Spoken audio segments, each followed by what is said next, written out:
the faster you're going, so you sort of get this envelope right here, you get these ridges of high pressure, this cone. I knew there were markers at work. So if you're going just above the speed of sound, the cone might look like that. So if you're on the ground here, you're going to first feel that sonic boom when it gets to there, when that sound gets to you that point, and then basically however long it takes for sound to travel that far, that's how long you would experience the sonic boom. If you're going faster, you get a much sharper cone.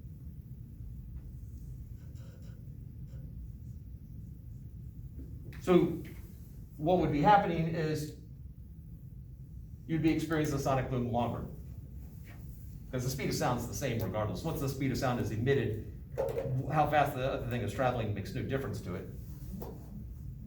So you'll be experiencing a longer sonic boom. And potentially it would be louder than this one, depends on the engine that's making it.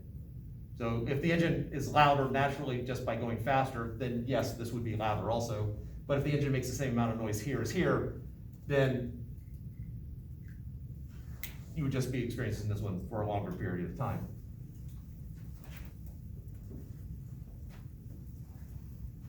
So we can create sonic booms, in theory. I just need somehow, in order to be able to get the speed along a string or something skinny up past the speed of sound. Well, actually, I need to get it up to half the speed of sound. And I needed to do that when I get to a free end. So if I have a wave traveling along something skinny, if it's going half the speed of sound, when it gets to the tip and the tip suddenly goes flying freely, basically the tip is going to go twice as fast as the wave was traveling, because we're going to get this reflection. So basically I have a wave going this way and that way at the very tip.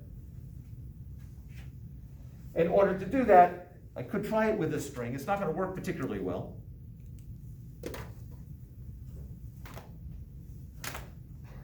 That's not really a sonic boom there, because it's not particularly easy to get a string like that to go.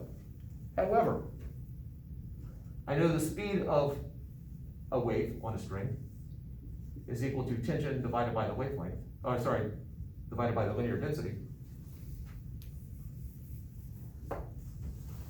And this is just mass over length.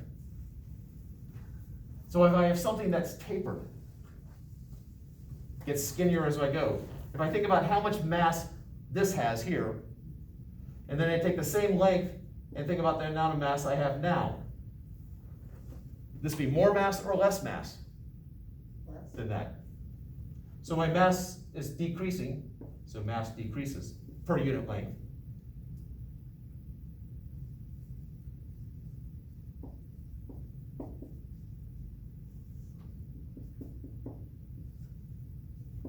Just the longer way of saying that the linear density gets smaller. I have my fraction here. As the denominator gets smaller, what happens to my fraction? Doesn't it get bigger? It does, which means the speed gets faster. So when I first produce a wave on something like this, I don't have to make sure that the speed of the wave is anywhere near the speed of sound. I just need to make sure that by the time it gets to the end, it's, again, as I said before, half the speed of sound. It will get faster as it goes. Now adding to that, let's bring in some rotational motion here.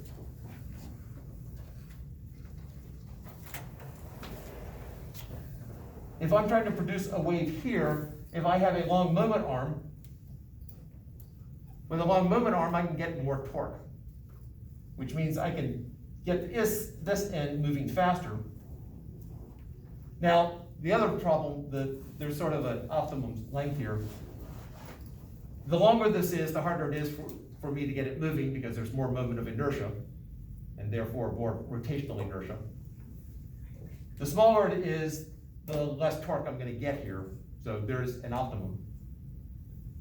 But sure most of you probably guessed this already, this is the essence of a whip.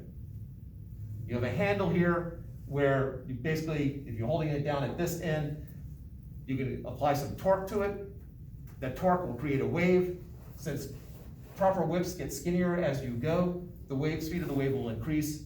And then at the very tip, you generally have a very thin piece of string right here. And this is leather or whatever the whip's made of. But you generally, at the cracker, you've got a very thin piece of string, so you get this real big boost of speed right there at the very end, and a free end, and so the wave doubles in speed and create a sonic boom.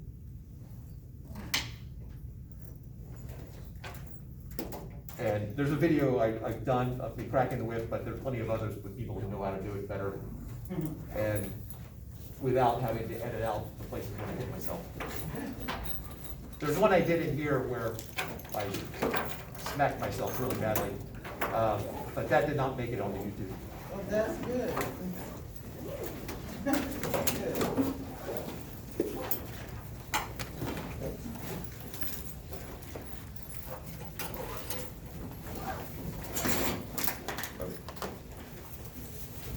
And Nancy, you mentioned questions earlier, and then it left me. So